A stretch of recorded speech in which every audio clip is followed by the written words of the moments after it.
Welcome back to the Wonder Cat channel, home to two restless cats that make my recordings take twice as long.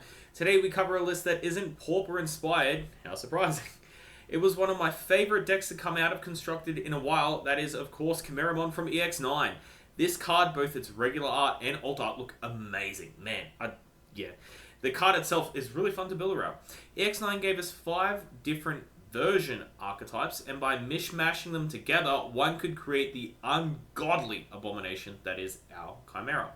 Kimera is a 10k body with Rush and Sec +1.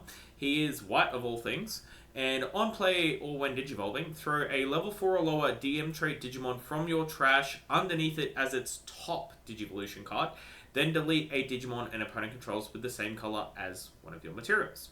If you have 6 or more colors in your materials, you get to do this for each color, so Kimera has the potential to be a huge board wipe. This does mean that his value is diminished if playing against more traditional traded decks. He's going to be better into CS or Adventure pile decks, not so much into these Liberator decks that we're going to be seeing soon.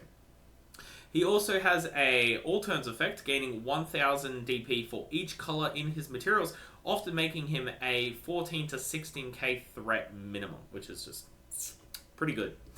Kimera also has the amazing assembly effect, being able to reduce his play cost by 7 if you can successfully place 7 level 4 DM trait Digimon with different names from your trash underneath him as he'd be played, turning him into a 3 cost level 5 with Rush and Sec 1 with all those inheritance. Oh man, this card's so cool. This deck was a little bit of a meme and not super consistent at its release, well, until the introduction of the promo Insane Synthetic Monster. This card bumped up the deck's power level by a marginal amount. I spent a fair amount of time playtesting this list on DCGO after the card had been released, but DCGO hadn't updated, and the deck's consistency was a night and day difference. This card was just crazy. A 3-cost purple option that ignores colors as long as you control a DM Tamer or Digimon on the field. You draw 2, then trash 2, and by sacking a Digimon on a later turn and triggering its delay, you may play a Kimera from your trash for a reduced play cost of 3. This card will of course combo with the assembly effect of Kimera, which means as long as you have a body to sacrifice to our ungodly beast in trash, and this card on board, we can turn our little rookies into Kimera for free. Its security effect does the same thing, so draw 2, trash 2, puts itself into play. The card is an amazing filter piece and is essentially a 2-turn clock for Kimera in trash.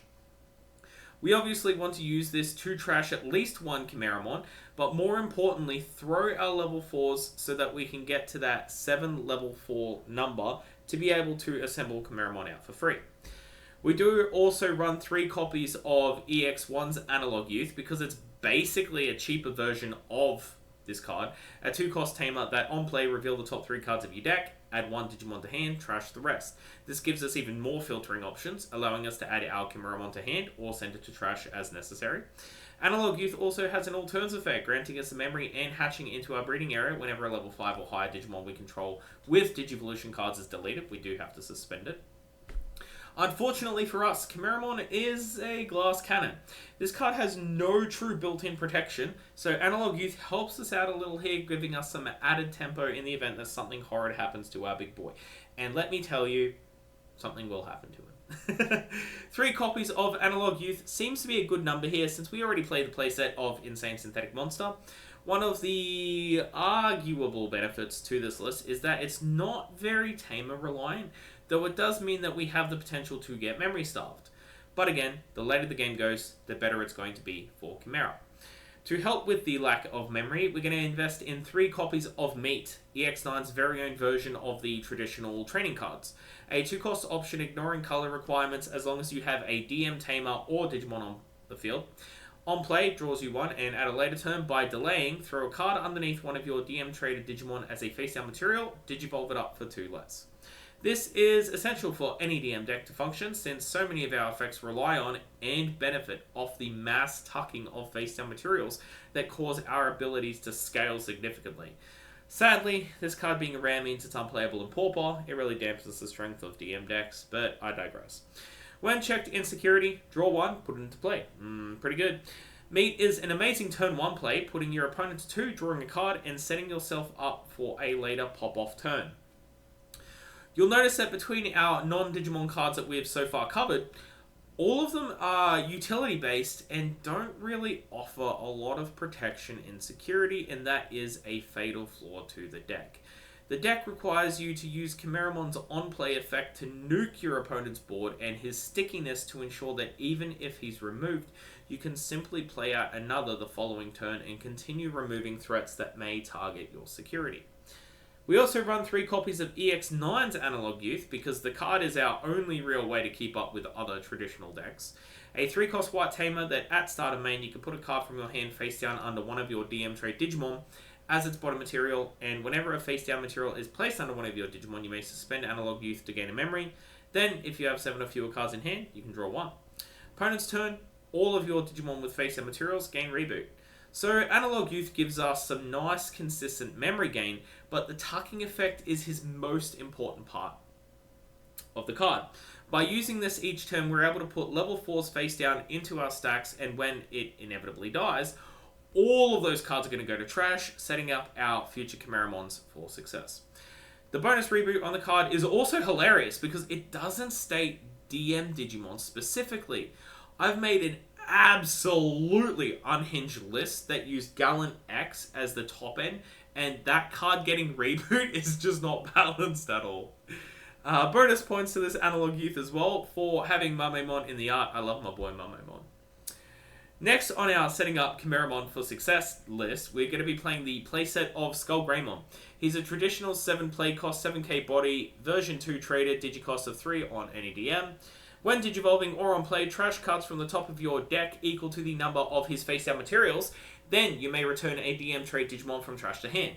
So Skullgrey is really solid and is our main mid-game piece. We usually want to set up with Skullgrey, hopefully digivolving into him with 3 or 4 face down cards underneath him, trash a bunch of level 4s from our deck, and then returning what we might need back to our hand, whether it's a Kimera or a Rookie, one of our level 4s we might need, who knows. Skullgrey also has the added benefit of counting as a level 4 for Kimeramon's assembly, which pulls a ton of weight since we often want Skullgrey to die. On deletion, playing a level 4 or lower DM trait Digimon from trash for free. This means that he's often a free swing into security.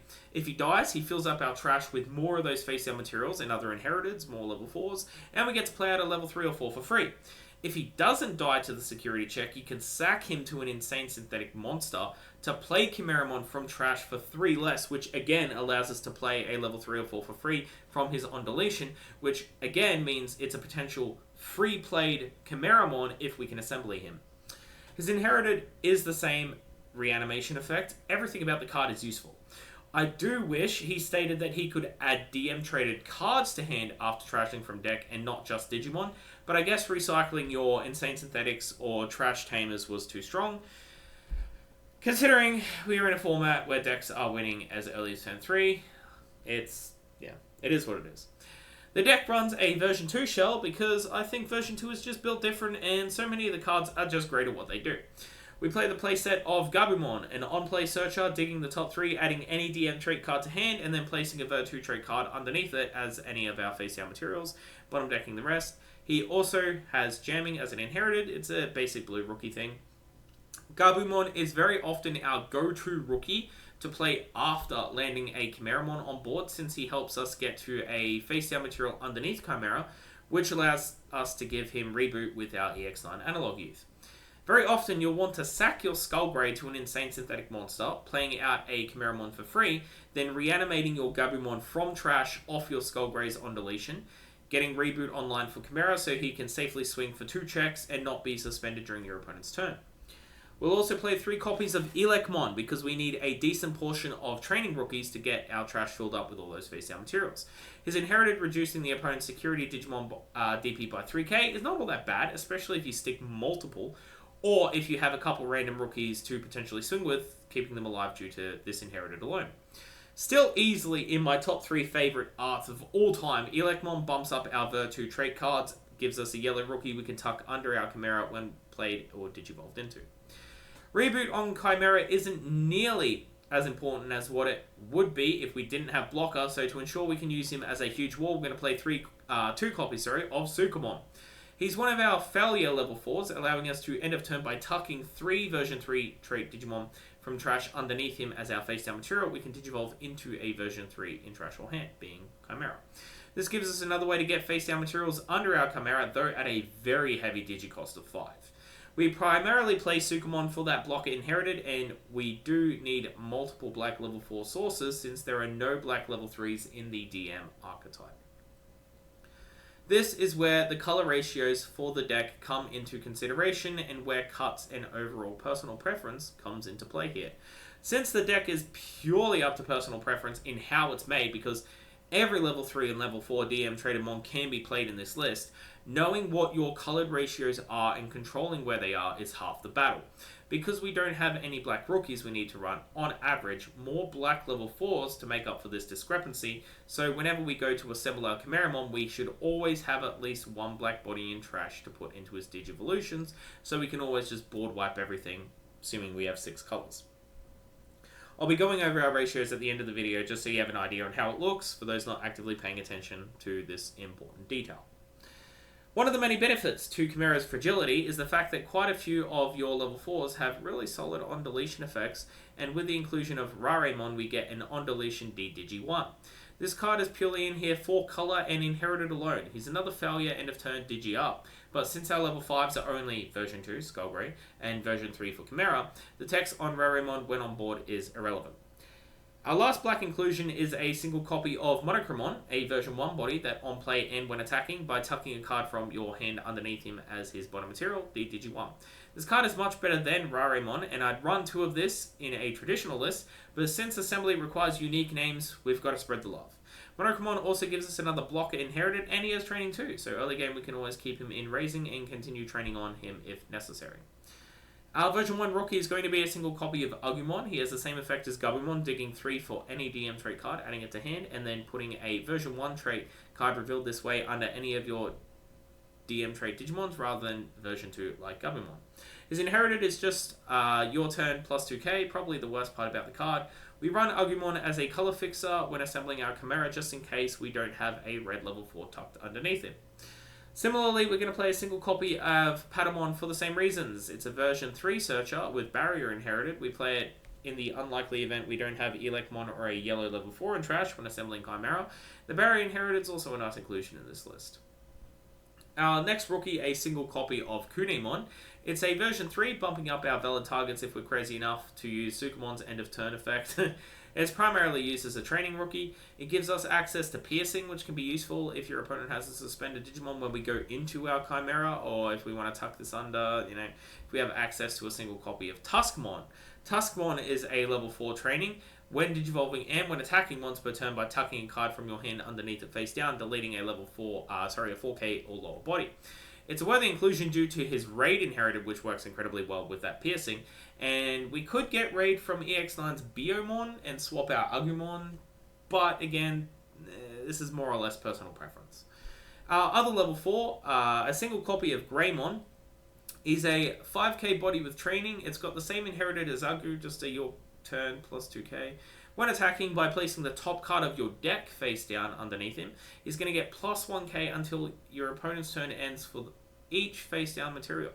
This doesn't come up super often. I don't really find myself swinging with him that much, but it is nice if you have a Gabumon underneath him making a safe security check. It's a small buffer return. That being said, most often you usually just want to train up on your level 4s if they have training, then trigger your egg for your added value. Our egg going to be Sunomon for the most obvious choice here. Whenever a face-down material is placed under one of your Digimon, or under this Digimon, I should say, you may Digivolve this Digimon up into a version 2 for a reduced cost of 1. Since we obviously tuck cards under like there is no tomorrow, and with the added help of EX9's Analog Youth, this will help subsidize our build-up turns into Skullgray. We can use this if we push out a rookie from raising, Analog Youth will trigger, we tuck, we gain 1, we draw 1. We can then train, triggering our egg, Digivolving up into a level 4 for a reduced cost. We get max value out of this egg by running a multitude of version 2 cards, and like previously stated, we do run a small shell to help with these interactions. I'm going to play a single copy of Garurumon because its ability to turbo fuel our face-down materials. When digivolving and on play by tucking a card from your hand underneath it face down, trash materials from any of your opponent's Digimon equal to its face down materials, which is very, very strong. This, of course, allows us to trigger our egg, giving us a 2-cost Digi into Skullgray. We can also run lines like moving a previously trained rookie out from raising. We crack a meat, putting a face-down card underneath it, digivolving it into Garurumon for free. Use Garurus when digivolving, putting another card underneath him, stripping up to 3 sources from any Digimon. Train Garuru, placing a 4th card underneath it, then digivolving into Skullgray for a cost of 2 using the eggs inherited. Skullgray then proceeds to trash 4 from the top of our deck, adding a DM trait Digimon card back to hand from trash. Then hopefully we have all the fuel we need under both Skullgray and in trash to sack him with our insane synthetic to play a Kimera for free. We only play the one Garurumon, and he is our only blue level 4 because we play the playset of Gabumon, so Gabumon is also very often the rookie we will place under Kimera when assembling, since the likelihood we have Garuru in trash isn't all that high. Our next level 4, a single copy of Kabuteri, another version 2 Traitmon that on play and when digivolving by placing a card from hand face down underneath as a material. Suspend one of your opponent's Digimon, it doesn't unsuspend in the next unsuspend phase. Inherited, when attacking, suspend one of your opponent's Digimon. This bumps up our version 2 count, it's an on play when digivolving. It's a great tempo and stall effect for this deck since we really just need to have that couple of extra setup turns and forcing an opponent to not attack with a Digimon for a turn. Yeah, it's good. We also play a single copy of Angemon because he fulfills a similar role to Kabuteri, both being a great stall piece and it's a version 2. 5k body when digivolving or when played by placing a card from your hand face down underneath it. One of your opponent's Digimon gets minus 3k for the turn and sec minus 1 for the turn. Pretty good. Inherited on deletion, if you have 3 or fewer security, recover 1. This inherited pulls crazy value in this deck since we very often lose security early because we can loop it continually between assembling Chimeramons, having them die, or sacking a Skullgray that digivolved off of this. Angemon can often recover like 3 or more in any given game, as long as you get to see him. He's also a great target for Skullgray's reanimation for added stalling or just needing to remove pesky rookies. He's one of the few I would play more of again if I could, but we must try to keep that unique keep as many unique names in the deck as possible. Our last version 2 level 4 in the list, 2 copies of Digimon. One of my favourite cards in my version 2 Mamemon deck, it's a failure Digimon, end of turn tucking 3 version 2 trait cards from trash underneath it to digivolve up into a version 2 trait Digimon in the trash or hand. Obviously we're going to play this so we can digivolve up into Skullgray at turn end. He gives us more access to piercing as an inherited, and with all our failure Digimon being 3-costed level 4s, you never really feel all that bad having to hard play them. Sukamon and Veggie are the only level 4s we're going to run more than one copy of, since they both enable our level 5s and fulfill enough of a supportive role we can justify the 2 copies of each. Our last rookie, we haven't discussed, a single copy of Gazimon. He's our purple searcher rookie and a Ver 5 Tucker. He has retaliation as an inherited, which is better for our level 4s more than anything. Nothing that swings into our Chimeramon should kill it. That thing is always absolutely huge. Unless they have retaliation themselves, and players usually either try to de-digi our Skullgray or outright ignore it, since they don't want it dying and replacing itself and fueling your trash even more. That does give us a total rookie count of 11, which is going to be lower on average, but it's truly not that noticeable with all the reanimation access we have off of Skullgray that we need and the extra card draw.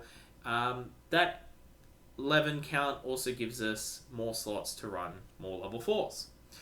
Ogremon is another great level 4 inclusion in the deck. Your boy has training, and when digivolving or when attacking once per turn, tuck a card from hand face down underneath it, delete a level 4 or lower your opponent controls.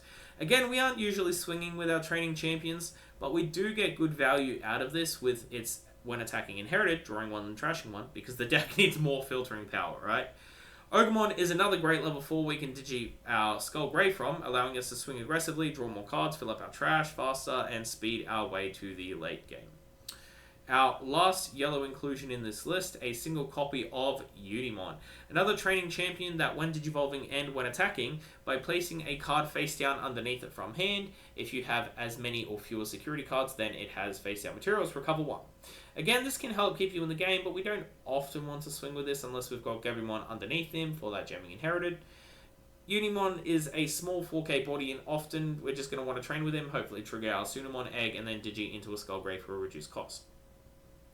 Our last level 4 in the deck, a single copy of Digimon, a 5k body that when digivolving and when attacking by placing a card underneath it, face down as a material, draw 1. This is one of the only champions that we are actively wanting to swing with, regardless on if there's a Gubbu underneath it, since the card draw and tucking is what we care about here, not so much the body itself. Digimon grants us access to funding our Kimeramon's faster, and once again hoping to fill our trash with extra level 4s we have in hand, so he's a great inclusion. That's a total of 12 unique level 4s, 14 total with our double ups, and with Skullgrave's inclusion bumps that up to 13 unique level 4s, 18 total targets for our assembly plan.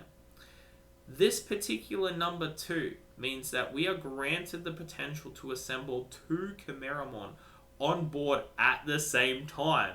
It has happened to me more than once with playtesting and with going to events with this deck, so it's certainly not out of the realm of possibility.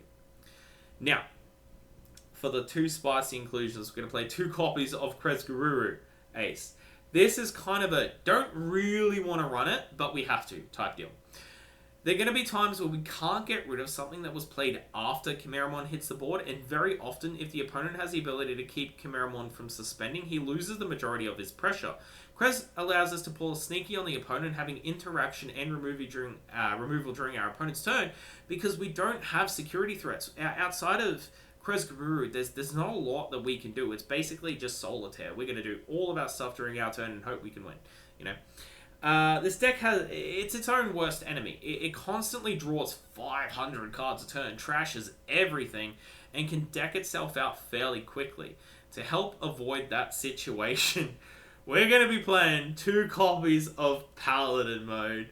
Now, this is the head turner, folks. This has made people at my locals laugh so hard and has won me multiple games. Typically, we want to naturally draw into it and keep it in hand until needed, but there is the unfortunate case where it might be insecurity or trashed off Skullgraves with Digivolving effect. Paladin mode is a 16k 9 cost body that we can blast Digi into on our Kresgururumons, which is just hilarious. When Digivolving or on play, trash all materials under all of your opponent's Digimon, then return all cards from target player's trash to their deck. If you return a white level 7 card, gain 3 memory. When attacking by returning one of your opponent's Digimon with no materials under it to the bottom of their deck, it unsuspends, and this is not a once per turn effect. Paladin mode gives us a stack where if it were destroyed, we could lose 9 memory. 5 from this and 4 from Kresgururu. But let's be honest, if we're playing this, we're playing it for one reason, it's to win the game. If we don't win off it, we lose it anyway, so its deletion is just a moot point to us. Typically, we want to use this as a way to recycle our own trash back into the deck so we don't deck out. Opponents often seeing that if we have very few cards left in the deck, they don't need to play aggressively, they just have to play that war of attrition. We can hard slam this for 9 and recycle our trash, hoping we see another turn, or we can Digi or Ace on top of our Kresgururu and proceed to more or less win on the spot. The card is so funny as an inclusion. I love its ability to more or less reset our deck. Due to its wording, we can sculpt what we return. You're able to arrange what you bottom deck however you like. If you have a second one in trash already, that extra memory gain is a nice bonus, turning your on play into a 6 cost, which is, it's not too bad, and helps us keep turn if we're digivolving it into it in our own turn. All in all, this deck is great in a more casual format where people aren't sweating for quick wins. It's incredibly fun, and assembly is just a really enjoyable mechanic to play around with. As a rule of thumb, I keep all my DM trait colors at a minimum of 3 sources per color, red being our least played color at 3. I'll pop the ratios, or at least what I'm playing, on the screen for you guys now, just so you have an idea on what seems to be working for me. Of course, you can change up what particular cards you're running in those colors, but I've been really enjoying this particular lineup quite a lot.